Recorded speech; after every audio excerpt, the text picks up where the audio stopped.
everyone, I'm Sandy Caldwell. Welcome to the 6th edition of Quilt Cabana Corner. Thank you for joining me. I hope you've had a chance to check out my other videos on YouTube and also my podcast. I will be recording a new podcast today, so you can look for that on iTunes later.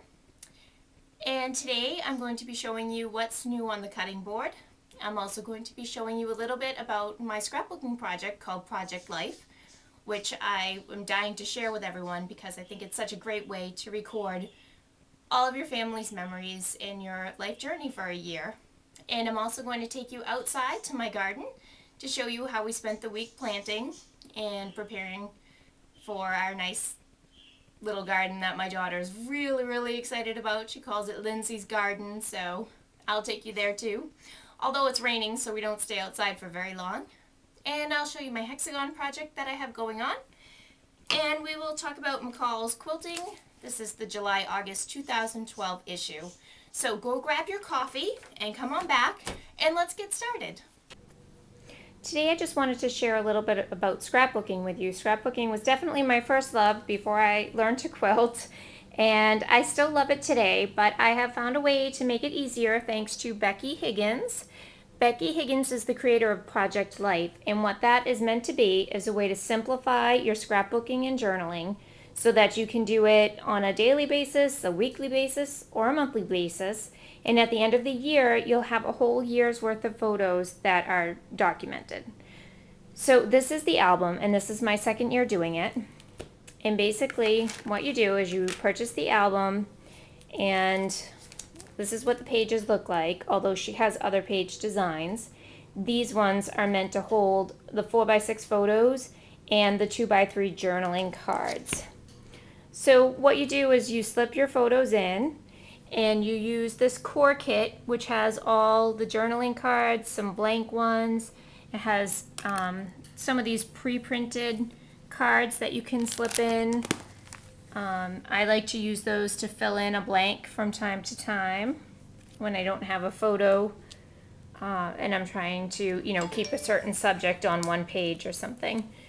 And in addition to these journaling cards that you write on, I'm trying to find an example. She has a few pretty blank ones too, so that, maybe if you didn't have too much to say about a particular photo, you could just stick in a blank card. So the way that I do it is I try to sit down on the 1st of the month and the 15th of the month, and I print off my photos at home on my printer for those 2 weeks, and I slip them in, and then I go to my core kit and I pull out some pretty journaling cards. And she has stickers in here too that are like Monday, Tuesday, Wednesday, Thursday, Friday. Her old kit used to come with a date stamp on it, but I didn't really like the date stamp because it was kind of messy. But here she's got days of the week stamps, different things. She's got some fun stuff in there. So anyways, this is my album, and I just stick my pictures in and write up my journaling card, and I'm done. And so far I've been able to keep up with it, although today I'm trying really hard to catch up on the month of May because we had a family wedding, and I have a bazillion photos from that I'm trying to get printed in here. So if you're looking for an easy way to do your scrapbooking, this might be it. And visit BeckyHiggins.com and look up Project Life. And soon you'll be scrapping too. So this week on the cutting board, I'm still working on my fusoscope. I did manage to get all of the circles done with the shapes and the stitching.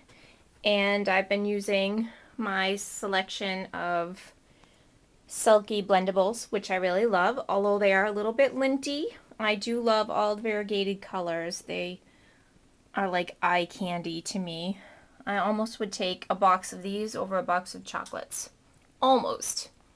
Anyway, so that's what we have over here. And later I'm going to take you out to my garden to show you why I haven't progressed very much on this project. We were very busy trying to dig a second garden, and I'll take you out there in a few minutes and show you how we made out over the week.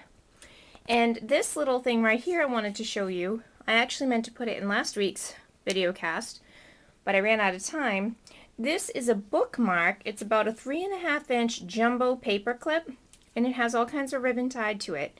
And I like to use it to bookmark my magazines. And this was a project that the church's Sunday school children made to give to all the moms in the congregation on Mother's Day. So if you're looking for a quick brownie troop project or daisy troop project that's practical and doesn't cost very much to make, you might want to consider this project.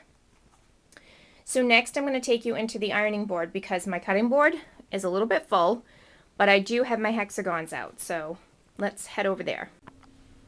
So I have my hexagons out this week because I'm going to be traveling soon, and I like to do these on the plane, just like everyone else I think who English paper pieces. It's a great on the plane project. And according to TSA, you can take blunt tip scissors with you. So I have traveled with these before and that's okay. But I'm working on a little red, white, and blue project here that I've just sort of gotten started on. But this is what it's going to look like. It's really going to be like a little candle mat. It won't be too terribly large, but I like the smaller projects for the hand ones. Anyway, so it's red, whites, and blues, and it looks like I have my work cut out for me. And I'll bring my little traveling case that stacks just like this. And it's small, so I really love that. And that's what I'll be working on when I go on my trip to Disney. So as I mentioned, the reason why I haven't got too much on the cutting board this week is because we've been out here in the garden. There's a little flower bed in my backyard, my new coreopsis plant, and over here I've been trying to take good care of my daughter's blueberry bush. She's got some nice blueberries coming along, but last year something ate them, so this year we had to put a net over it. And it's just starting to rain, so I won't be out here too long. I'm gonna sign off for a second and walk over to the other two gardens that we planted this week. So we were kind of all hard at work at these two gardens. Last year was our first year with a garden. There's that little Mickey Mouse gnome. My daughter wants a Minnie Mouse one to go into that garden over there. But we've got several kinds of tomatoes. Got some marigolds up front, some basil, some dill, some green onions sprouting back there, 3 cucumber bush plants, and then over here we've got some, it's hard to tell, and it is raining like I said, so we'll do this quick, but some spinach. And then we added this garden because last year when we did zucchinis and pumpkins, they took over just about everything. So here's our 3 zucchini plants, and over here we've got a few hills that are planted with pumpkin seeds, but we just did that, so they haven't come up. And so that's the story. That's what we've been busy doing. Alright, so let's take a look at our magazine review. Hopefully everybody can see this without too much of a glare from my working light above me. Again, it's McCall's Quilting. It is the July-August 2012 issue. There were several really cute projects in this one. Starting with an article actually. This was an article by Sherry Bain Driver, and it was about how to quilt narrow borders. And hopefully you can see this well, but she gives some examples of what you can do in a narrow border to really jazz up your quilt. So I liked that. It was pretty informative. I thought this was totally adorable. This is the Love Apples quilt, and it's designed by Jocelyn Jung, and looks like it was made by Deborah Hawkins and machine quilted by Dolores Pickens. So a lot of help on that one, but I think the colors are fantastic. I love it. Next is John Kubinek's Hexagon Flowers. And I thought these were really pretty, and I like the way that he used the hexagons to form the flowers. I thought that was really cool. And of course the colors are fantastic.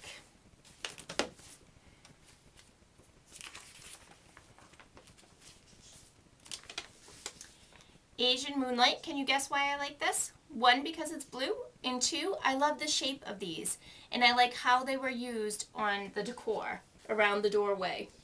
These were designed and hand quilted by someone named Carmen Tucker, and you know, there's some drunkard's path or circles here, I guess, is what she's using. And I just love the shape of them. I think they're fantastic.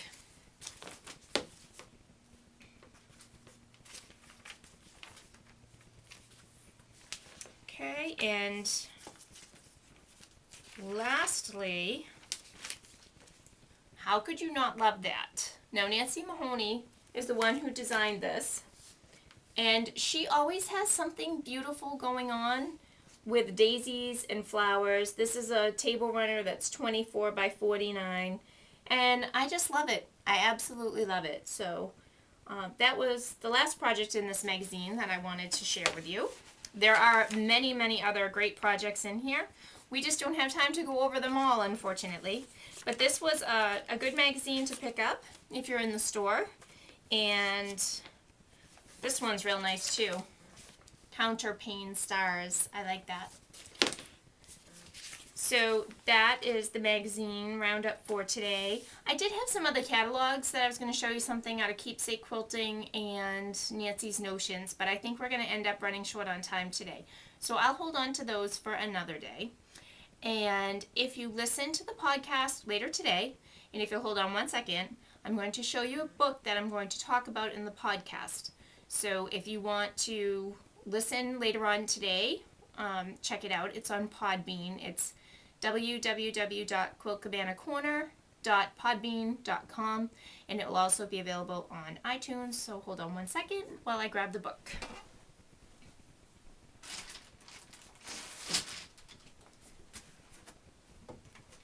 Okay, I'm back.